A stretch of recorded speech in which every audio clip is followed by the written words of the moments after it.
Well, malanga namahle, welcome back solo sigulelo uhlelo Kusile breakfast show ngayelesine siyanivuselana malanga lensanza kuvulela wona umsakazo wathi uthithombe sigulelo uhlelo Kusile breakfast show ngayelesine ke njengoba sishito nasingena khona ehlelweni nemlingane ukuthi sabe sinabo baka Eswatini Post and Telecommunications Corporation indvuna yete chuma lobambe kuba indvuna yete kwatisa nechumana elangeni la idolo mancoba khumalo uthulela uhlelo nje ngalokusemthethweni ethiwa it's Eswatini Schools Wireless Broadband project lo msebenzi ke lona unikwe yona inkampani Eswatini Post and Telecommunications but usichazela singabe nomsebenzi lona vele kahle ungani just to unpack for us ukuthi sita benefita ini thine silive ngalona msebenzi lona indinto ekusakada ke sesinaye enqobile emakagula unaye Mr Francis Lamini bachamba khona ka EPTC siyanemukela eluhlelo nekuseni sibusele nesive sisi ngidovela ngicale ngawe Dlamini just unpack for us the project le Eswatini wireless broadband project basically aim yakhona ukuthi sifake internet access sisite tikolwa predominantly lethisemakhaya no ukuthi toba ne internet access mahala. Now the wireless broadband equipment basically kuba some technology lesibeka letinzaben okay bese say spreader a signal around the area lendzawo le community ama beneficiaries ke obviously leswabukile after sesifakile lama tower ethu letinzaben ngilala within the signal coverage being tikolo being health centers and being tingundla centers. There's about 20 base stations lestawafaka all over the country in the kingdom of Eswatini. There's I think 4 lestawafaka kaHhohho. There's 4 lestawafaka esifundeni sakaManzini. There's 5 lestawafaka esifundeni saseLibonjeni. And there's 7 lestawafaka eshiselweni. Ikolwa ke ikhona ke nale list yokuthi lama beneficiaries the targeted schools ngwapi lesicabanga ukuthi atawuthola icoverage. But ke kufanele sicale sifake lama tower ethu letinzabeni bese siyabuka ukuthi le signal lechamuka kule tower ihamba kanganani. Ifika kusiphi isikolo. Ithinza siphi lesingathinzeka. But sibuke nje ukuthi ngoba technically siyathi ukuthi le signal ingahamba irange yabo 5 to 10 kilometers. So sibuke nje ukuthi any beneficiary within that radius utayithola le service. Ngosi litiko letekuchumana nekwatisa ngeminyaka wa 2015 liyasayina lesivumelano na ITU International Telecommunications Union kuthiwa kubese sekutala this project. So since 2015 solo le project iyasetshenziswa till now sesikuphi nyalo kuyi nyalo and you're right vele yasayinwa nga 2015 kwase kuba nale process ke leyaba open yokuthola umuntu lotawu supplier le equipment, which process I must admit vele took some time. Ya deliver ke leyo process kwase kuba ne challenge ke ukuthi le network ya EPTC ngoba le equipment le provide nga ITU kwaba le equipment ya le students haben. Okay. Kufanele le students haben spinze sibise le network back to EPTC equipment. Kanzi le EPTC equipment at that time beyingasi capable ku supporta le equipment le efika nale ya ITU. So bese solo ke sesinale singcina mbala leto ukuthi senda njani ke ngoba phela kufuna sithole imali thine ukuthi si upgrade le network yethu. Sesikhonile ke ku upgrade le network yethu. Sesikhonile ukufaka i-base station yinye eMliba. Sekuselenyalo 19 base stations. Lo ebelonja nje minister itolo ebesathi nje ngithi asalisifaka lo 19 and sibuka ukuthi by the end of September kufanele sibe simfake wonke lo 19 base stations ngoba according to the agreement na ITU kusenalenye is funding that lesingayi accessa but bafuna kubona le project lena cala isebenza.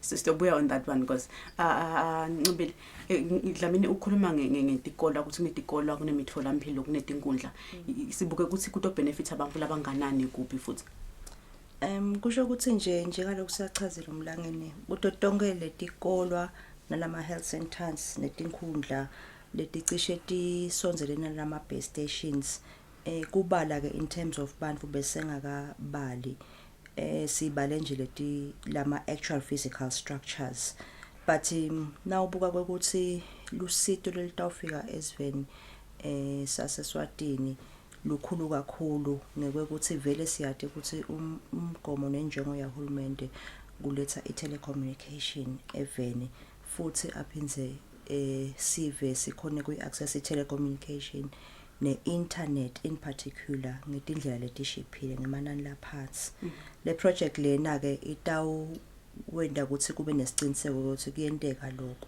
and ke singasho ukuthi tonke 14 ezizathu sekusitentekelani seyifike vele ngesikhathi lapho seyithengeka kakhulu khona ngesikhathi sabo covid lapho sesibona khona kunetinhlelo etikolweni tekufundza online and kunetinhlelo tibhedlela dweke ukuthi bamfula bagulako bangahambi bayokhiwa etibhedlela kodwa bodokotela bakhona ukuthi bende i-telemedicine bacumanisane bodvana labo labasemakhaya lana kuma referral hospitals netinkundla center kanjalo uhulumende une project ye decentralizer tonke tinkundla takhe and lokho utakwenda ngekuthi tibe ne access to internet so le benefit eveni nje inkulu kakhulu and singasho ukuthi ifike ngesikhathi lapho seyithengeka kakhulu khona indvuna ngathi ivetile Ncubile itolo ukuthi about 100 schools that to benefit then maybe unpack for us ukuthi 100 schools and how many other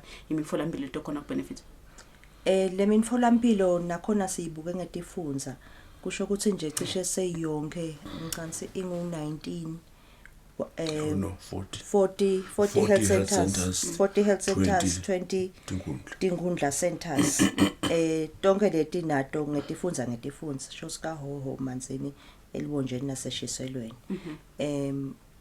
ingileto emafigures akhona sekuya ke ngekuthi baba bangakanani bantu labakuleto tindzawo leto and lokho akusinvo lokhona kuyibala ngoba kushintsha ngelanga nelanga yes Because itelo nendvuna nayikhuluma itekindzaba ukuthi tindzaba tabo copper theft ngalehlelo leli sekutoshintsha anphekele Nkosi ukuthi kusho ukuthini lokho ukuthi nyalo ukuthi akwale project le sibonile iPTC abambisana nembufo wembubene sive kungendzaba yako kokuthiwa kwe copper theft kusho ukuthi nje le bekusho indvuna ukuthi le issue ye copper theft iya addresseka na senda i-wireless ngoba i-wireless uvela ubekele etulweni zabeni umbhoshongo wakho ihambele la moyeni le signal kubede ungadzingi ukuthi uconnect abantu ngecopper akusho ukuthi phela itawuphela but should stawehla ngoba kulethi indzawo leto encenye iservice sesitawukhona kuyi-provider wirelessly sebechaza lokho. Okay.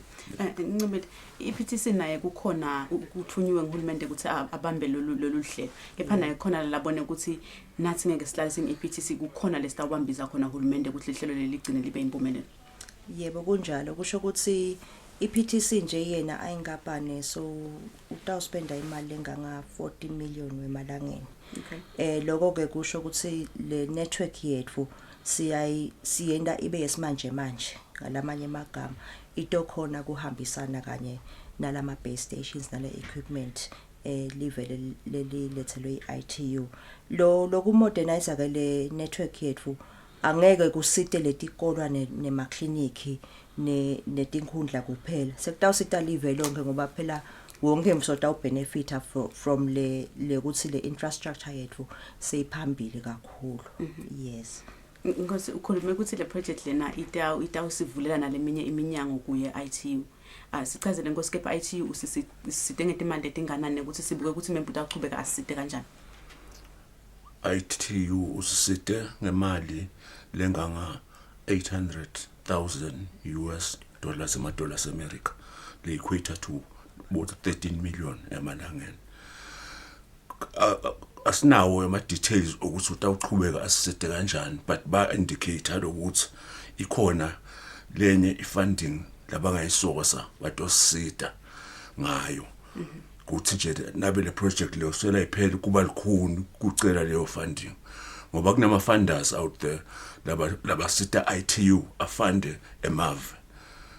Ukhanza ukuthi le mali ayiphunga ITU khona lo lengemuva lokhokhela imali besha wanika ITU kus ITU akacarry out ema projects or promoter interconnectivity or connectivity emaveni, especially ase Africa.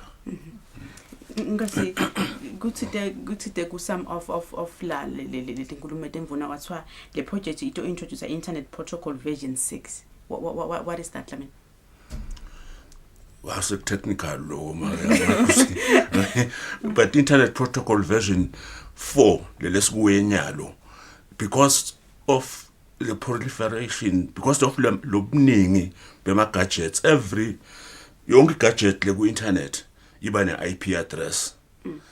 Ngalokho lo version 4 so ucala kugcwala, sekufuna kuyiwe ku version 6 yena lona more opportunities of getting more whatever gadgets onto the internet. Ngiloko nje ufuna kuyingada ncube yayilobola kancane. Kusho kona nje ukuthi I capacity iyakhula ngalokukhula kwalama versions, ngeke ukuthi I technology vele luhlale lihamba ngesivinini lesikhulu kakhulu. So ukwendeka ukuthi lama restrictions aye ngekuba mancane nangabe le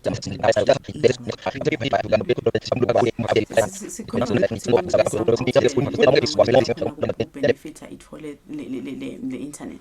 Ngabe sibuke ukuthi le project lena ngicala bona ku benefit akuyo from when? Njalo nje nangabe le site sesiyikompletile siyakhona bese sesiyaba live. Live usho ukuthi sesiyakhona kuyitesta sibone ukuthi iyasebenza yini. Njengalo nje ashida umlangeni emliba nje sesiyakhona kuyitesta ngoba sesivele sesichithile kuyifaka. So besibukelo ukuthi nakuphela lenyanga ya September wonke umuntu lo fanele a benefit le project le utabe sekayithola le benefit. Through the project lamini engabe yini timbo lesitibonile thina as a country lesifunze kude lesibathi maybe even iPTC as well, but maybe if now we take this road so khona kulive silive ukuthi si benefit nakunanako. Say that again.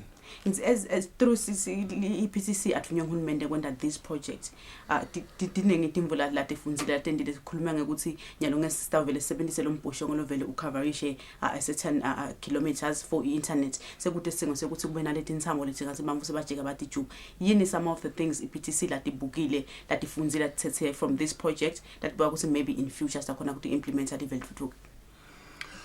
Well, the basic one, the obvious, nokuthi vele, the future of technology is wireless, especially in a country like Swaziland, where people are sparsely populated.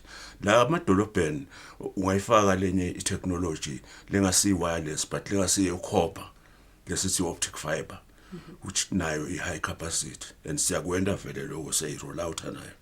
La ku corridors yakwenda lo, but vele kufanele sende wireless, fixed wireless for now. Okay. But one of the speakers yesterday akhuluma ukuthi some of the target for now sisabukena mahlangothi lang 3 but ezisikhathi sihamba sibukele nekuthi nawo nema SMEs now a benefit as well. Kunjalo ngoba nema SMEs angicishe ngisho ukuthi ay sector nayo lekhula kakhulu nyalo, and economy yala eveni naseswatini isimeme kula ma SMEs. Nangabe ke nema SMEs uyinkampani lesacatfuta kusho ukuthi le hlelo le taxita ukuthi ube enabled nawe kukhula, and so long as ukhona nawe kulama radius ale mibhoshongo lena utawusitakala kuleto tindzawo leto. by ukuthi nawe ukhona kuba ne-access ye-internet and siyathi ke ukuthi i-internet ivele sengolwela uhlalo ukuthi wente i-business yakho noma ngabe ukuphi akusadzingi ukuthi kumbe ube nesitolo kuphi uyakhona lapho khona through i-internet ukuthi ukhona usebende and lapho sibona ukuthi umnotho welive utawukhula. Some of the challenges then Dlamini labe khona through the implementation of this project.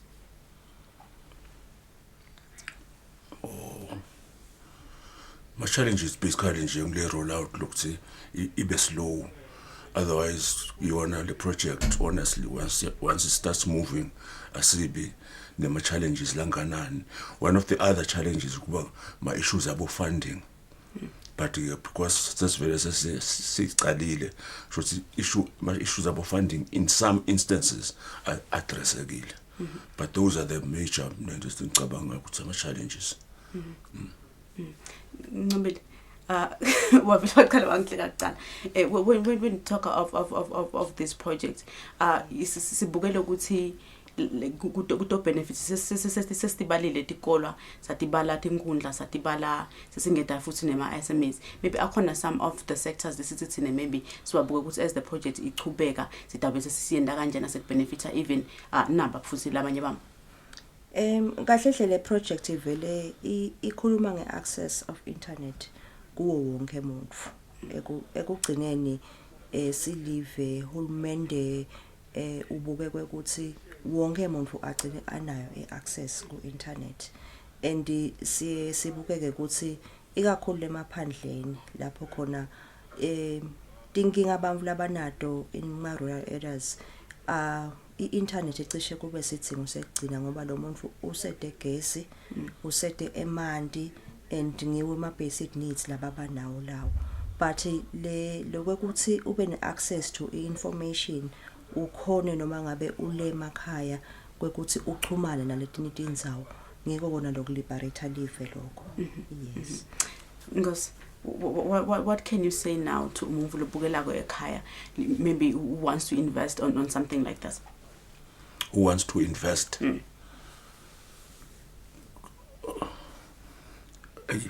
That's a difficult one. Seriously, that's a difficult one. Over the only this internet access, the wireless broadband access would be for schools, and it will be free of charge.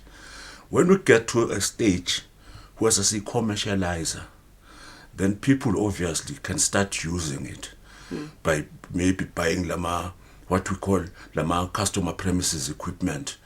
On their roofs, seba receive the signal. Seba khona nabo access to the internet. And ngoba beka ncobile. Tonke tindvonyalo setendiwa through the internet. So sathing kuya physically to a certain point. Nokuyobhadala imandi, nokuyobhadala gas, kunokwenda noma kwenda ini so kuyendeka ku internet. Sitawumene nje kanjani ngedlamini ekuthenini le internet lele sikhuluma ngayo ikhona kusita nabantu lesithine sibatargetile ikhona kusetshenziswa vele ngile dikwale lesithine sitargetile noma nami ngidawuqhamuka nje ngiqhamuka ngaphandle ngene esikoleni emva kwetindlu ngikhona ukusebenzisa that internet still khona kumene nje kanjani the usage of this internet. Lama customer premises equipment lesitawafaka atabaleti kolweni. So kunmela umuntu utawufika lesikolweni afune ukuyisebenzisa lapho ke sitawusebenzisa technology sathi ukuthi ama computer la sebenzisa le gadget lesibeke lapha etulo ema Thailand nananga la wale tikolwa. Then maybe to a certain extent angisho sitawendeka kanjalo kwethu maybe to a certain extent kuvulelwe some of labo thishela. Okay. But that would be on. But the plan is to focus on lama computer nanga eskola itaba computer eskola. Yes, that's the plan. Ngoba it's for the school. Asifuni bese bantu sebato yeba. Mina basobato ihokela. One umuntu angabuta ukuthi le tikola leti tikhona njani into nakufuna sikhona ngelikhulu letikola maybe letinye tikola semakhadi inyende bona bakhona ukukhetheka kanjani. Luhlale kubakhetha lube lana ekutheni bakhona yini kule radius Kusile equipment yethu ihamba sigaba lesingakanani bakhetheke ngalokho nje. Okay. Yes. Okay, because any last words before we go? Pardon? Any magama egcina before we go? Yeah, bengifuna nje ukuekhosha lokusho unqubile lokuthi bakhethe ngokuthi beneficiaries impact on lama beneficiaries itabanganani. And obviously phela ngoba lama base stations la donate nge-ITU ebeng 20 kuphela besingesinedise wonke umuntu. Sitawubuka ke nasekuphelela hawa ukuthi sesenaba siyaphi ke manje to give other areas ngoba phela abantu batatibuta ukuthi thina sasala njani. Ngoba nalama sites akhethwa ngokuthi are ready lama sites are ready for the equipment. Lamanye ukhanze ukuthi anenkinga ipower yakhona ayisikahle. So akhethwa kanjalo ke nalama sites. Okay. Angibile nawe inkosi siyabonga kakhulu kuba nathi ehlelweni lomuhla. Sibonga kakhulu Bonga thina. Babukeli bengibona abachama khona ka APTC besinayo Ncobile Dlamini anaye France Ncobile Makagula anaye Francis Dlamini basicukela nje ngeproject etawumekisa phela lona lisutele internet ekakhulu kade etikoleni lesemakhaya etingundleni nakhona emtholampilo lesikhathi samanje